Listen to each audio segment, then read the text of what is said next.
Have you ever found yourself lying in bed, your partner just a few inches away, but it feels like there's a mile of distance between you? Not because the love is gone, not because the connection is lost, but because your body just isn't working the way it used to.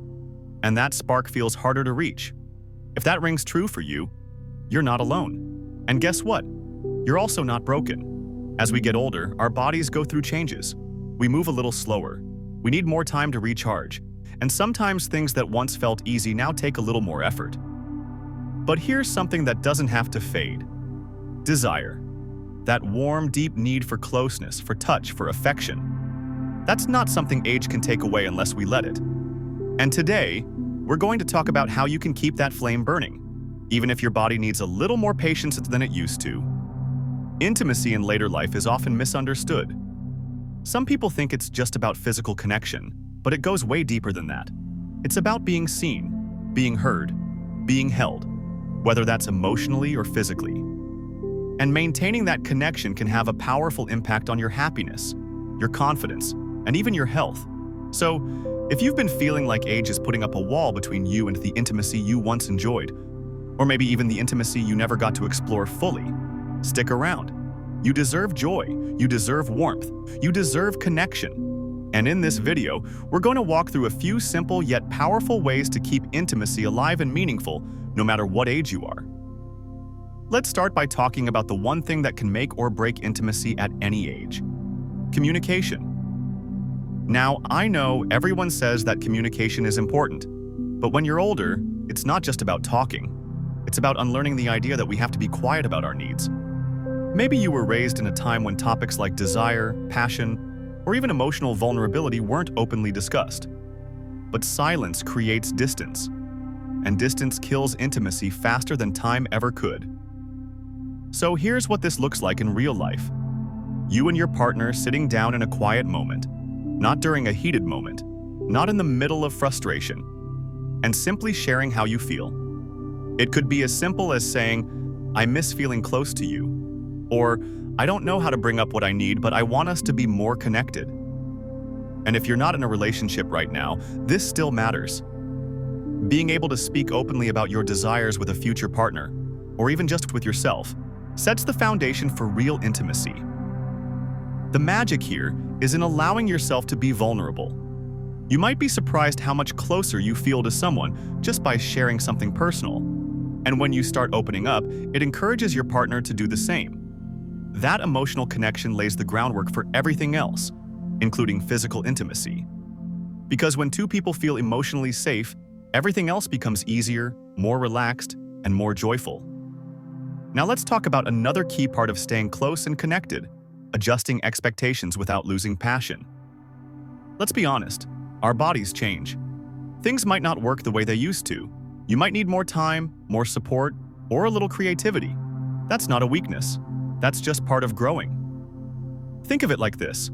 When you were younger, intimacy might have been a fast-paced, spontaneous event. But now, it's a slow dance. It's a quiet evening with soft music and candles. It's taking the time to explore each other without rushing. It's a gentle touch on the shoulder that lingers a little longer. That slower pace isn't a downgrade. It's a deeper kind of connection. And it often leads to more meaningful, satisfying moments. Here's a simple truth. Intimacy isn't measured by how often something happens or how long it lasts. It's measured by how connected you feel while it's happening. Some of the most beautiful moments happen when you're fully present with someone, even if all you're doing is lying side by side, holding hands and whispering stories in the dark. And hey, if you find yourself laughing in the middle of an intimate moment because something didn't go as planned, that's not a failure, that's real life. That's joy. Embrace the awkwardness. Laugh together. Those are the moments you'll treasure most. It's also okay to explore new ways of expressing your desire. This is a perfect time to try different kinds of touch, to revisit what feels good now, because it can change over time. What brought you pleasure at 30 might not be the same at 70, but that doesn't mean it's gone. It just means it's waiting for you to rediscover it. A warm bath together, a massage, slow dancing in the living room, these are beautiful, gentle ways to stay close that don't require anything more than a little time and attention. They build intimacy. They build trust. and they remind you both that you're still capable of loving and being loved in powerful ways. There's no expiration date on desire. There's no age limit on closeness. And there is absolutely nothing stopping you from creating meaningful, fulfilling moments of intimacy with someone you care about, or even just with yourself. Because yes, self-connection matters too. Now that we've opened the door to honest communication and embraced the beauty of slowing down without losing passion, let's keep going. There's more to explore, and it just gets better from here. What really keeps intimacy thriving isn't just love or attraction, it's curiosity. And that brings us to something many people forget to talk about, especially later in life: keeping things playful. See, when we're younger, playfulness in relationships kind of happens naturally. There's more flirting, teasing, even a little mischief here and there. But as time goes on, life gets serious. Responsibilities stack up, the body starts changing, and we sometimes forget that relationships should still be fun. But joy, laughter, lightness, that's the secret sauce that keeps the connection strong, even after decades together. So if it's been a while since you felt that playful spark, it's okay, you can get it back. It could be as simple as cracking a silly joke during dinner, giving your partner a gentle tap on the behind when they walk past, or sending a flirty note. Yes, even now. There's something powerful about showing someone, hey, I still see you, and I still like you. And if that feels awkward at first, don't sweat it. Playfulness isn't about acting like you're in your 20s again. It's about being present and willing to lighten the mood. When you laugh together, walls come down. You connect faster. And those moments of lightness often lead to something deeper, both emotionally and physically. Another beautiful way to nourish intimacy at this stage of life is to explore different forms of closeness, not just the ones we've been taught to focus on. Physical intimacy is more than just what happens in the bedroom. It's about skin-to-skin contact, eye contact, shared silence, even spiritual connection. Maybe you find yourself lying on the couch, your partner's head in your lap, as you run your fingers through their hair. Maybe you sit in the garden holding hands, just breathing in the air together. These are not small things. These are the very core of intimacy. What matters most is being intentional, making time for connection, not leaving it to chance. Life after 60 can feel slower, sure, but that gives you the opportunity to be more thoughtful, more tuned in. You're not rushing from job to job or chasing little kids around anymore. You have the space now to ask yourself, what kind of connection do I really want? And then actually build it. And sometimes that connection needs a little help, which is totally okay.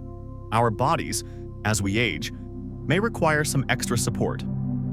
Maybe it's using a little lotion or massage oil for sensitive skin, or taking breaks during longer moments of closeness. Maybe it's talking to a doctor about certain medications that can help with intimacy. These things aren't signs of failure. They're signs of care. Imagine this. Your partner reaches for your hand and you don't pull away, even if you're tired. Instead, you pause, smile, and hold their hand back. You lean in for a hug, not because you want it to lead to anything, but just because you want to feel their warmth. That moment right there, that's intimacy, that's connection, and it counts. What we often forget is that the emotional impact of touch goes way beyond the physical. It lowers stress, calms the mind, and reminds us that we are still lovable, still desirable, still human. It's not about how flexible you are or how long something lasts. It's about the meaning you put behind the moment. Now, let's take a moment to talk about something a little deeper: self-worth. Because let's be honest, aging can mess with your confidence. You might look in the mirror and not see the person you remember. You might feel like your best years are behind you. But hear this clearly, there is nothing more attractive, more magnetic, than someone who is comfortable in their own skin at any age.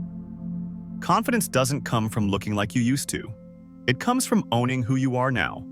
Every laugh line, every gray hair, every wrinkle, it all tells a story. And those stories are what make you real, relatable, and deeply lovable. So don't hold back. If you're in a relationship, let your partner see you fully. And if you're single, don't count yourself out. Connection can come at any stage of life, often when we least expect it. But it starts with believing that you're still worthy of love, of affection, and of desire. You've spent your whole life giving to others, working hard, raising families, supporting friends. Now's the time to give something back to yourself. That includes giving yourself permission to feel good, to want connection, and to pursue it without shame or apology. And let's not forget, intimacy also means emotional support. Being able to say, "I'm feeling lonely today," or "I just need to be held," is powerful.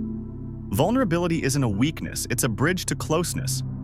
The more honest you are about your needs, the stronger your bond becomes. It's easy to think that once you pass a certain age, the door to intimacy quietly shuts. But that's simply not true.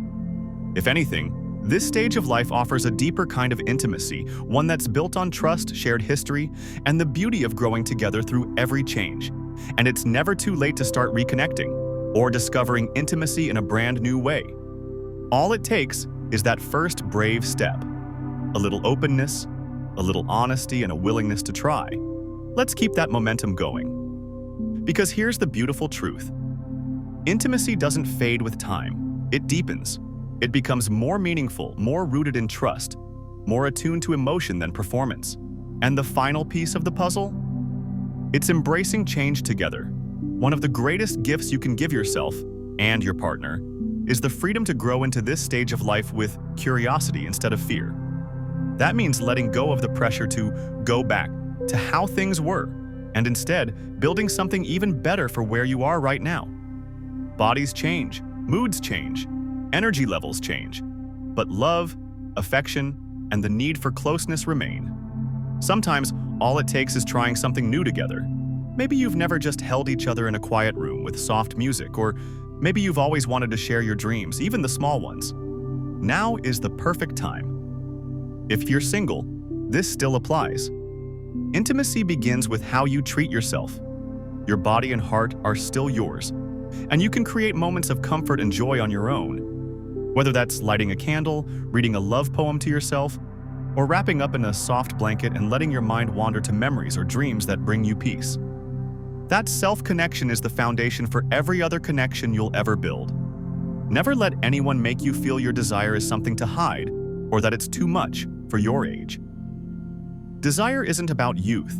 It's about being alive, craving closeness, attention, and warmth. Many people find that with age comes clarity about what they truly want, and that honesty is powerful. You have every right to keep discovering what brings you joy. You've earned it. Love isn't a perfect story. It's a collection of imperfect, beautiful moments. Laughter, a meaningful touch, a quiet night that feels more romantic than anything else. If you're thinking, "But I don't have that right now," remember, it's not too late. Intimacy can begin again, after heartbreak, loss, or years of silence. The door is never closed if you still have the desire to connect. One of the bravest things you can do is stay open to healing, laughter, physical closeness, and quiet affection. You don't need to be perfect or have all the answers. You just need to be willing to reach out, to speak up, to let someone in, or to let yourself be loved in a new way. So whether you're holding your partner's hand after 40 years or just beginning to explore intimacy in this chapter, remember, you are not too old, not out of time, not invisible. You are worthy of affection, attention, desire, and love right now. We're not meant to go through life untouched. We're meant to feel, to be close, to be held, to be known. Intimacy doesn't fade with age. It ripens. So after this, take a moment. Sit still, close your eyes, ask yourself, what would intimacy look like for me right now? What do I need? What do I want to feel? Let the answers come gently, without judgment. Then be brave enough to move toward it. Whether that means a heartfelt conversation, scheduling a doctor's visit, sending a message that says, "I miss you," or simply dancing in your living room, you deserve to feel alive, connected, and loved. If this sparked something in you, share your thoughts and your story. Your honesty could help someone else feel less alone. Here's to intimacy. Here's to connection. Here's to living your best life at any age. We'll see you next time.